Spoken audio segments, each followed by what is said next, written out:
जी तुहाडी BA first year की पंजाबी की क्लास के नाल। BA फर्स्ट ईयर की साडी चल रही पंजाबी की क्लास दे विच असीं कर रहे हैं जी शेखपुरी जी नूं। शेखपुरी जी दे श्लोक जो कि असीं साडी इस क्लास दे विच शुरू कीते होए आ। कुछ श्लोक जिहड़े आ ओह असीं साडी पिछली क्लास दे विच कर चुके हैं ते कुछ बाकी ने जिन्हां दे विचों असीं जिहड़े कुछ श्लोक कीते आ उन्हां दे विचों लास्ट श्लोक असीं जिहड़ी साडी पिछली क्लास दे विच कीता सी ओह सीगा जी जोबन जाते ना डरे। जोबन जाते ना डरे जे सौ प्रीत न जाए फरीदा कितनी जोबन प्रीत बिन सुख गए कोमलाए। सो ये शेखपुरी जी ने सानू की दसन की कोशिश की है कि मनुख जेकर तेरी जवानी जिहड़ी है वो जा रही है सो तेन अपनी जवानी के जान का जिहड़ा है इन्ना ज़्यादा अफसोस नहीं करना चाहिए।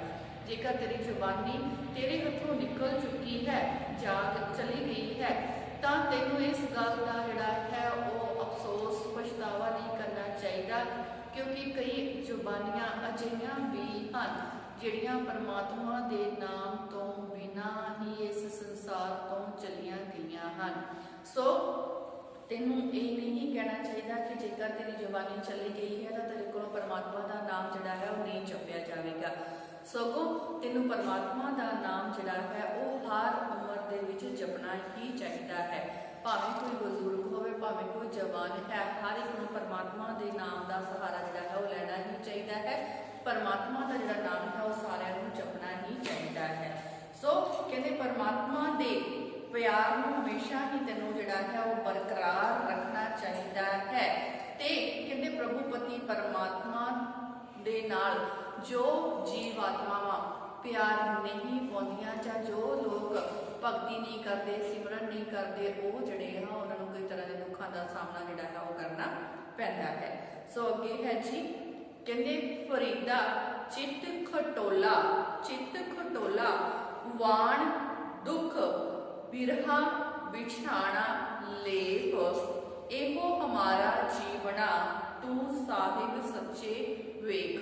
सो जिहड़ा कहते फरीदा चित खटोला चित तो की मतलब है जी चित साडा मन ठीक है। सो कहते फरीदा चित खटोला वाणो दुख वाणो मतलब जी वाणो मतलब वाण ठीक है। ते खटोला की हुंदा खटोला निक्की जी मंजी ठीक है आप मंजे भी वार नाल बुनांगे। सो कहते फरीद जी कहते हैं कि परमात्मा तो विछड़ के जो जीवात्मावां परमात्मा तो विछड़ जांदियां हन उन्हां दी फिर जिहड़ी हालत है वो किस तरह दी हुंदी है। कहते उन्हां दी हालत भी निक्की जिही मंजी दे वर्गी हो जाती है जिसका वाण जिहड़ा है वो थां थां तो टुटिया होया होवे। सो कहते जिस जिहड़ी हुण आपां देखदे कि जिहड़ी मंजी है जिहदा बाण जिहड़ा है वो जगह जगह तो टुटिया होया है ਉਹਦੇ ਨਾਲ ਆਪਾਂ ਚੰਗੀ ਤਰ੍ਹਾਂ ਬੈਠ ਨਹੀਂ ਸਕਦੇ ਆ ਤੇ ਜਿਹੜੀ ਚੀਜ਼ ਉੱਤੇ ਆਪਾਂ ਚੰਗੀ ਤਰ੍ਹਾਂ ਬੈਠ ਨਹੀਂ ਸਕਦੇ ਫਿਰ ਉਹਦੇ ਉੱਤੇ ਆਪਾਂ ਸੌਂ ਵੀ ਨਹੀਂ ਸਕਦੇ। ਸੋ ਕਹਿੰਦੇ ਅਜਿਹੀ ਮੰਜੀ ਹੈ ਜਿਸ ਦਾ ਬਾਣ ਥਾਂ ਥਾਂ ਤੋਂ ਟੁੱਟਿਆ ਹੋਇਆ ਹੈ ਜਿਸ ਦੇ ਉੱਤੇ ਨੀਂਦ ਤਾਂ ਆਉਣੀ ਹੀ ਕੀ ਹੈ। ਕਹਿੰਦੇ ਸਗੋਂ ਕੋਈ ਵੀ मतलब आप पूरा लत्तां लसाल के आराम तक नहीं कर सकता उस मंजी ते। सो कहते परमात्मा का जिहड़ा नाम नहीं लैंदे परमात्मा के नाम का जिहड़े सिमरन नहीं करते उन्होंने भी फिर जिहड़ा है अजिहे ही दुखों का सामना करना पैंदा है। सो कहते जिहड़े परमात्मा के सिमरन तो दूर हो जाते हैं कहते वो जीवात्मावां दे पल्ले सिर्फ फिर दुख ही रह जाते हैं। कहते उन्होंने फिर विछियां हुई तलाइयां ਅਤੇ रजाइयां ਜਿਹੜੀਆਂ ਹਨ ਉਹ भी फिर दुखदायक ही ਜਾਪਦੀਆਂ ਹਨ क्योंकि जिन्होंने परमात्मा दुख दिंदा है तो फिर उन्होंने सुखों के साधन भी दुखों के बराबर ही दिखाई देते हैं।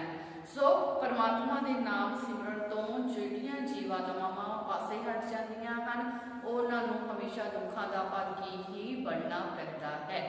सो अगे चलते हैं कहते बिरहा आखी है बिरहा तू सुल्तान जिस तन बिरहा ना उपजे फरीदा जित तन बिरहा ना उपजे सो तन जान मसान।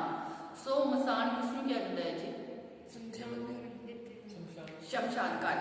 सो बिरहा, बिरहा का मतलब, बिरहा का मतलब विछोड़ा, जुदाई, विछोड़ा। सो इत्थे जिहड़ा आ प्रीत जी ने बिरहा जिहड़ा है, विछोड़ा जिहड़ा आ ਉਹਨੂੰ बहुत ਵੱਡਾ दर्जा दिता है। सारे ही जिहड़े साडे जज्बात आ ਉਹਨਾਂ ਦੇ ਵਿੱਚ ਸਾਡੇ जज्बातां ਦਾ ਜਿਹੜਾ सुल्तान ਜਿਹੜਾ मतलब सब तो सिरताज जिहड़ा आ ਉਹ ਵਿਛੋੜਾ आ। ਵਿਛੋੜੇ ਦੀ बहुत ज़्यादा उन्होंने वडियाई की है। सो कहते विछोड़ा जिहड़ा है, कहते ये विछोड़ा जदों मतलब पैदा होंदा है तो इस दे पिछे बहुत वड्डा कारण होंदा है। विछोड़ा साडा उस तो ही पैदा होगा जिसनों असीं चाहुंदे होवांगे। सो विछोड़े तो पहला प्यार है, प्यार किसी इंसान के नाल या परमात्मा के नाल ही हो सकता है। तो प्यार जिहड़ा है वो हमेशा चंगियां फीलिंग्स के लिए ही हुंदा है। सो कहते ये जिहड़ा विछोड़ा है, बिरहा है, कहते जिन्हां दे कहते असीं विछोड़ा विछोड़ा तो कहते रहने हैं, बिरहा बिरहा तो असीं बहुत कहते हैं, पर कहते बिरहा जिहड़ा है वो बहुत ही वड्डा सुल्तान है। मतलब राजे के जिहड़ा बराबर की उपाधि शेख फरीद जी ने बिरहा नूं दित्ती है। कहते मनुखी जज्बियां दे विच सब तो उत्तम जज्बा जिहड़ा है वो बिरहा दा है। सूफी रहस्यवाद की जिहड़ी झलक है, सूफी लोगों की मतलब झलक जिहड़ी है इत्थे बिरहा तो दे मतलब सानू सामने आउंदी है। कहते रब नूं मिलन दी तांग, जिहदे मन दे विच रब नूं मिलन दी तांग होवेगी, क्या कहते वो हुण फॉर एग्जाम्पल असीं परमात्मा का नाम लेना चाहते हैं, ठीक है। कई इदां दे लोग आ जिहड़े परमात्मा की भगती करते हैं, नाम सिमरन करते हैं। सो कहते फिर जिहड़े अजिहे लोग आ जिन्होंने हुण कई बार असीं की करते हैं, कई लोग सवेरे 4 बजे उठते हैं, ठीक है, सवेरे उठते हैं, इशनान करते हैं, अपना भगती करते हैं, पाठ करते हैं, ठीक है। सो कहते उन्होंने दे अंदर जदों वो रात को सौंदे ना तो उन्होंने ये होंदा कि सवेरे 4 कदों वजने बस मैं उदों मतलब 4 जल्दी वजन तो मैं उठ जावां। मतलब उन्होंने अंदर जिहड़ी आ वो परमात्मा नूं मिलन जिहड़ी तांग हुंदी है, जिहड़ी अग हुंदी आ, उन्होंने अंदर भांबड़ बाल के रखदी आ कि बस उन्होंने अंदर यही चल रहा सवेरे 4 बजे मैं उठना ही, उठ के मैं सिमरन करना, मैं पाठ करना। सो इस तरह कहते फिर वो जिहड़ी तांग आ उस परमात्मा नूं मिलन दी तांग आ। सो जो हुण जिहड़ा समां आ उस तांग दे विचकार दा समां, फॉर एग्जाम्पल आप रात को सुते कि 4 बजे उठना आ, वो जिहड़ा विचकार दा समां आ, जिहड़ा वो विछोड़े दा समां आ, कहते वो विछोड़े का समा सिर्फ तो सिर्फ साडे अंदर परमात्मा नूं मिलन की तांग ही पैदा करता है। सो इस करके क्योंकि वो चीज़ साडे अंदर परमात्मा नूं मिलन की इच्छा तांग जिहड़ी वो पैदा करती है, वो सब तो ज़्यादा उत्तम आ, ठीक है। असीं पाठ करना है, सानू उस नूं करन दे लई जिहड़ा मोटिवेट करता है, ठीक है, वो समा जिहड़ा असीं परमात्मा तो दूर हाँ, जदों साडा उहनां विछोड़ा पिया हुंदा तां साडे अंदर जो इच्छा आ, आगा जो तांग आ कि मैं परमात्मा का नाम लेना है, मैं रब का नाम लेना, मैं सवेरे जल्दी उठना, उठ के इशनान करके मैं पाठ करके बैठना ही बैठना है। सो तां कहते ये जिहड़ा आ क्यों असीं उन्हां उस टाइम दे विच करदा है जदों असीं उहदे तों दूर होए हुंदे। सो इस करके जिहड़ा बिरहा आ कहते सूफी जिहड़े लोग आ बिरहा नूं बहुत रज रज के माणदे आ कि वो परमात्मा दे लई बहुत ज़्यादा उत्साहित हुंदे आ, परमात्मा का मिलाप हासिल करने लई, उहदा नाम लैण लई, सिमरन करने लई। सो इस करके जिहड़े फिर फरीद जी ने बिरहा नूं बहुत ही ज़्यादा वड्डी जिहड़ी आ मतलब इत्थे उपाधि दित्ती है।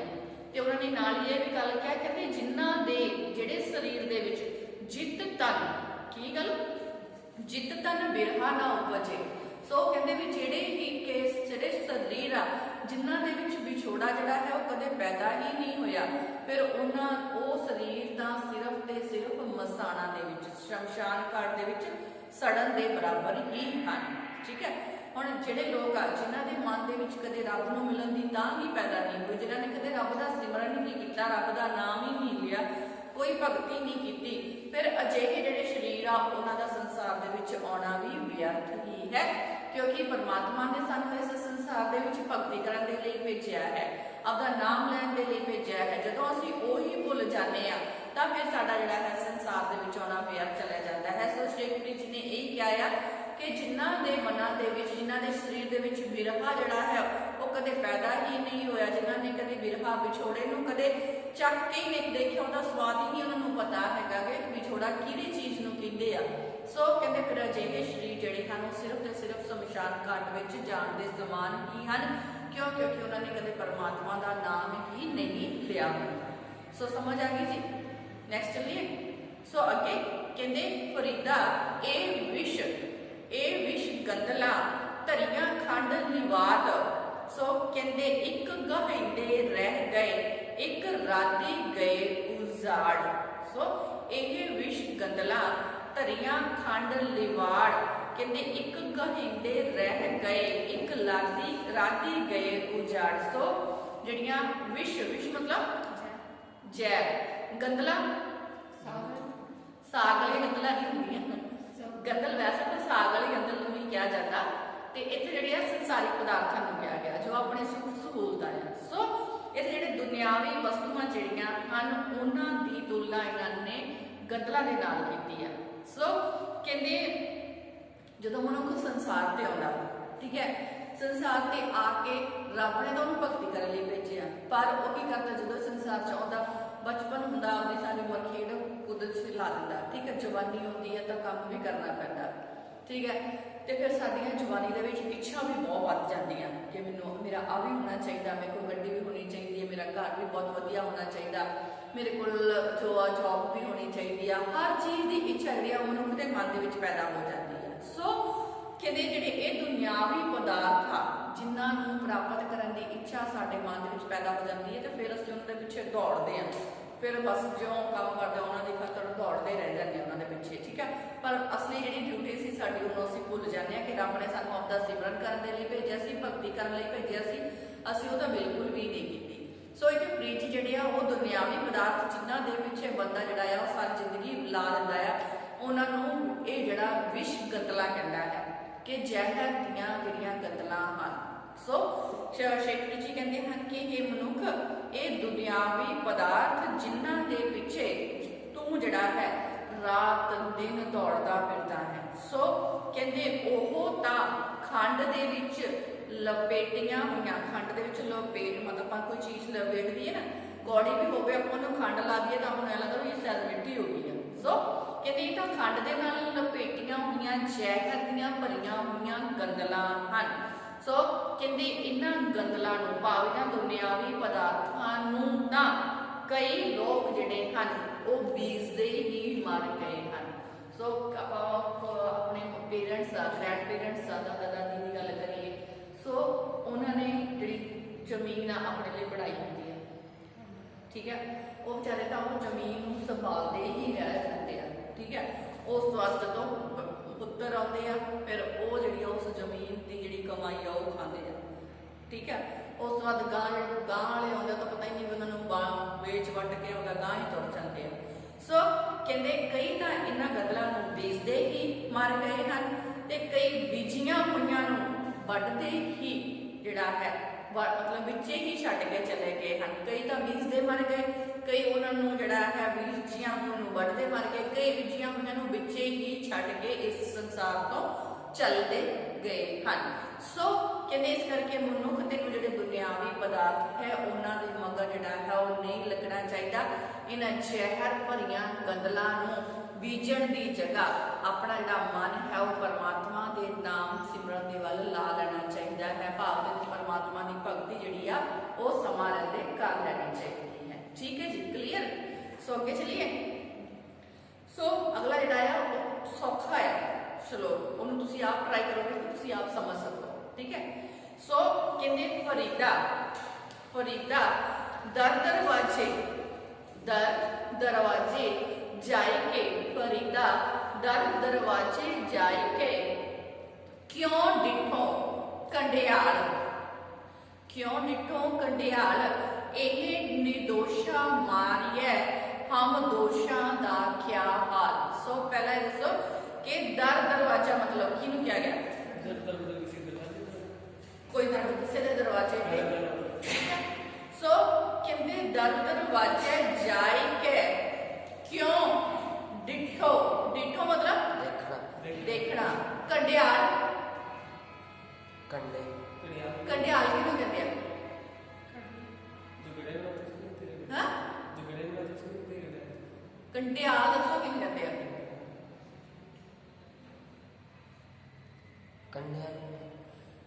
कंडियाल कहते कंडियाल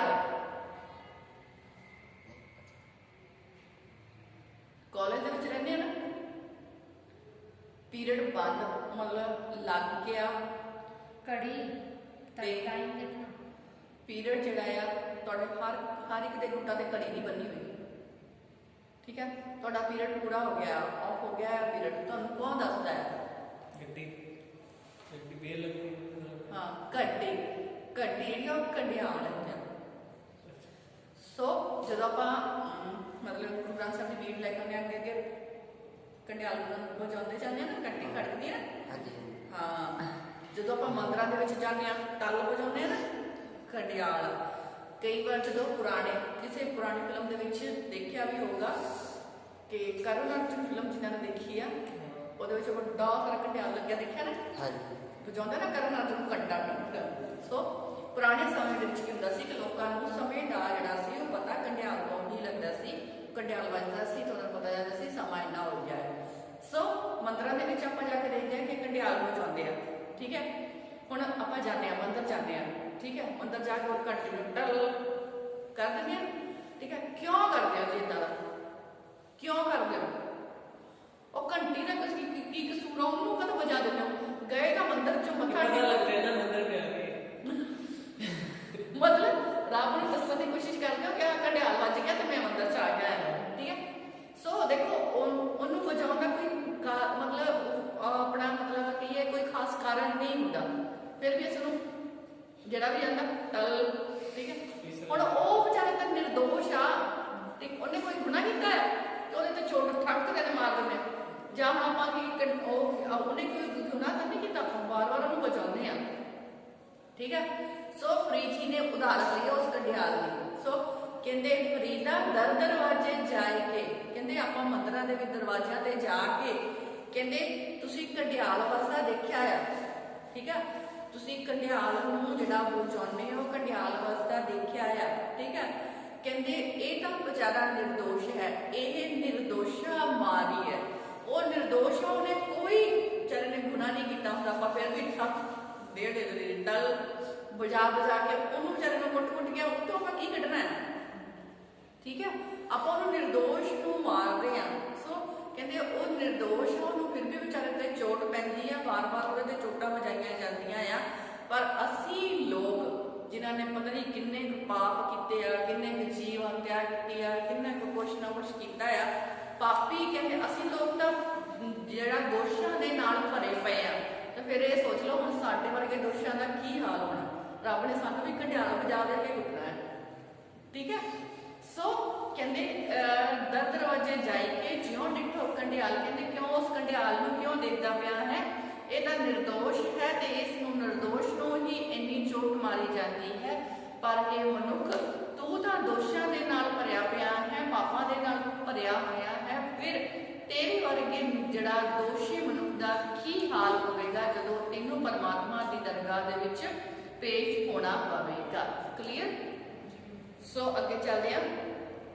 ਫਰੀਦਾ ਬਾਰ ਪਰਾਏ ਬੈਸਣਾ, ਬਾਰ ਪਰਾਏ ਬੈਸਣਾ ਸਾਈ ਮੁਝੇ ਨਾ ਦੇ, ਜੇ ਤੂੰ ਐਵੇਂ ਰੱਖ ਸੀ ਜਿਉ ਸਰੀਰੋਂ ਲੈ। ਹੁਣ ਬਾਰ ਪਰਾਏ ਮਤਲਬ ਕੀ ਹੁੰਦਾ ਜੀ? ਕਿਸੇ ਦੇ ਬਾਹਰ ਚ, ਪਰਾਏ ਦੇ ਬਾਹਰ ਚ ਬੈਠੇ। ਬਾਰ ਮਤਲਬ ਕੀ ਹੁੰਦਾ? ਗੇਟ, ਦਰਵਾਜ਼ਾ, ਠੀਕ ਹੈ, ਕਿਸੇ ਦੇ। ਸੋ ਫਰੀਦ ਜੀ ਨੇ ਇੱਥੇ ਕਿਹਾ ਆ ਕਿ हे ਪਰਮਾਤਮਾ, ਤੂੰ ਮੈਨੂੰ ਕਿਸੇ ਪਰਾਏ ਦੇ ਦਰਵਾਜ਼ੇ ਉੱਤੇ ਜਾ ਕੇ ਬੈਠਣਾ ਨਾ ਦੇ। ਮਤਲਬ ਕਿ ਮੈਂ ਤੈਨੂੰ ਛੱਡ ਕੇ ਕਿਸੇ ਹੋਰ ਨੂੰ ਮੰਨਣ ਬੈਠ ਜਾਵਾਂ, ਅਜਿਹਾ ਮੇਰੇ ਨਾਲ ਨਾ ਕਰੀ। ਕਹਿੰਦੇ हे ਪਰਮਾਤਮਾ, ਤੇਰੇ ਹੁੰਦਿਆਂ ਮੈਨੂੰ ਕਿਸੇ ਦੂਸਰੇ ਦੇ ਦਰਵਾਜ਼ੇ ਤੇ ਜਾ ਕੇ ਬੈਠਣਾ ਨਾ ਪਵੇ। ਤੂੰ ਇਹ ਨਾ ਕਰੀ ਕਿ ਤੂੰ ਆਪ ਮੌਜੂਦ ਹੈ ਸੰਸਾਰ ਦੇ ਵਿੱਚ ਤੇ ਮੈਂ ਤੈਨੂੰ ਛੱਡ ਕੇ ਕਿਸੇ ਹੋਰ ਨੂੰ ਮੰਨਾਂ ਜਾਂ ਮੈਂ ਕਿਸੇ ਹੋਰ ਦੀ ਆਸ ਰੱਖਾਂ। ਇਹ ਪਰਮਾਤਮਾ ਤੂੰ ਨਾ ਕਰੀ। ਮੇਰੀ ਜੋ ਵੀ ਆਸ ਹੈ ਉਹ ਤੇਰੇ ਉੱਤੇ ਹੀ ਰਹਿਣੀ ਚਾਹੀਦੀ ਹੈ। ਸੋ ਜੇ ਤੂੰ ਇਸ ਤਰ੍ਹਾਂ ਕਰਨਾ ਚਾਹੁੰਦਾ ਹੈ, ਮਤਲਬ ਮੈਨੂੰ ਦੂਸਰੇ ਦੇ ਦਰਵਾਜ਼ੇ ਤੇ ਭੇਜਣਾ ਹੀ ਚਾਹੁੰਦਾ ਹੈ, ਜੇ ਤੂੰ ਇਹ ਚਾਹੁੰਦਾ ਕਿ ਮੈਂ ਤੈਨੂੰ ਛੱਡ ਕੇ ਕਿਸੇ ਹੋਰ ਤੋਂ ਕੋਈ ਇੱਛਾ ਰੱਖਾਂ, ਠੀਕ ਹੈ, ਤਾਂ ਅਜਿਹਾ ਕਰਨ ਤੋਂ ਪਹਿਲਾਂ ਜਿਉ ਸਰੀਰੋਂ ਲੈ, ਮੇਰੇ ਸਰੀਰ ਦੇ ਵਿੱਚੋਂ ਮੇਰੀ ਜਿਹੜੀ ਜਿੰਦ ਹੈ ਉਸ ਨੂੰ ਕੱਢ ਲੈ।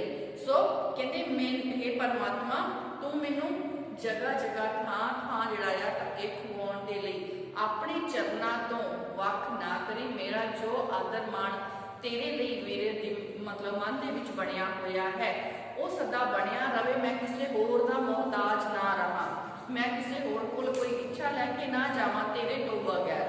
ਸੋ ਜੇਕਰ ਤੂੰ ਚਾਹੁੰਦਾ ਹੈ ਕਿ ਇਸ ਤਰ੍ਹਾਂ ਹੋ ਜਾਵੇ ਤਾਂ ਇਸ 'ਚ ਅਜਿਹਾ ਕਰਨ ਤੋਂ ਪਹਿਲਾਂ ਹੀ ਤੂੰ ਮੇਰੇ ਸਰੀਰ ਦੇ ਵਿੱਚੋਂ ਜਿਹੜੀ ਜਿੰਦ ਹੈ ਉਸ ਨੂੰ ਕੱਢ ਲਵ। ਸੋ ਮਤਲਬ ਕਿਸੇ ਹੋਰ ਦੀ ਪੂਜਾ ਜਿਹੜੀ ਆ ਉਹ ਨਹੀਂ ਕਰਨਾ ਚਾਹੁੰਦੀ। ਸੋ ਅੱਗੇ ਚੱਲਦੇ ਆ।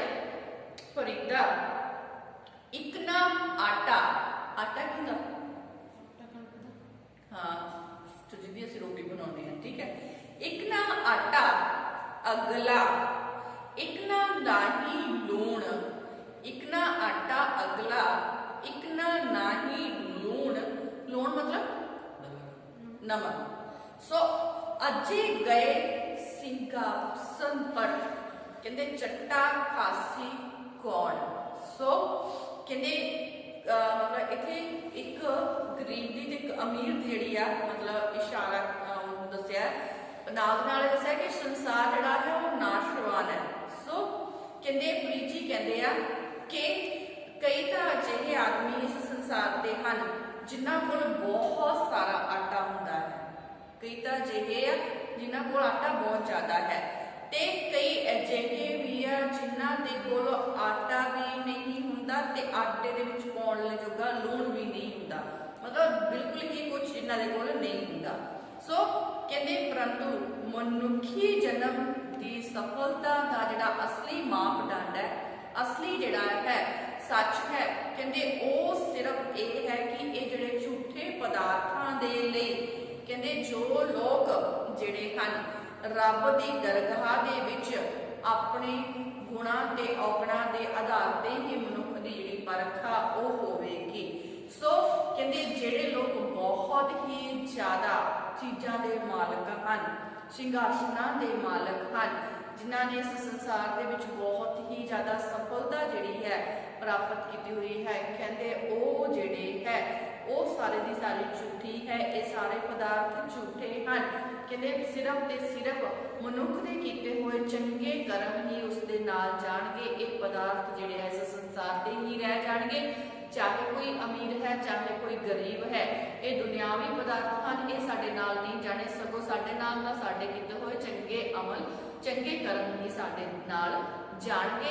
ਕਹਿੰਦੇ ਜਿਨ੍ਹਾਂ ਨੇ ਮਾੜੇ ਕਰਮ ਕੀਤੇ ਹਨ ਉਹ ਸਾਰੇ ਦੇ ਸਾਰੇ ਇੱਥੇ ਹੀ ਰਹਿ ਜਾਣਗੇ, ਮਤਲਬ ਹਰ ਇੱਕ ਨੂੰ ਆਪਣੇ ਕਰਮਾਂ ਦੇ ਨਾਲ ਜਿਹੜਾ ਹੈ ਆਪਣਾ ਜਿਹੜਾ ਦੰਡ ਹੈ, ਸਜ਼ਾ ਜਿਹੜੀ ਹੈ ਉਹ ਮਿਲਦੀ ਹੀ ਹੈ। ਚੱਟਾ ਖਾਸੀ ਕੌਣ, ਮਤਲਬ ਕਿ ਜੇਕਰ ਤੂੰ ਮਾੜੇ ਕਰਮ ਕੀਤੇ ਤਾਂ ਤੈਨੂੰ ਜਿਹੜਾ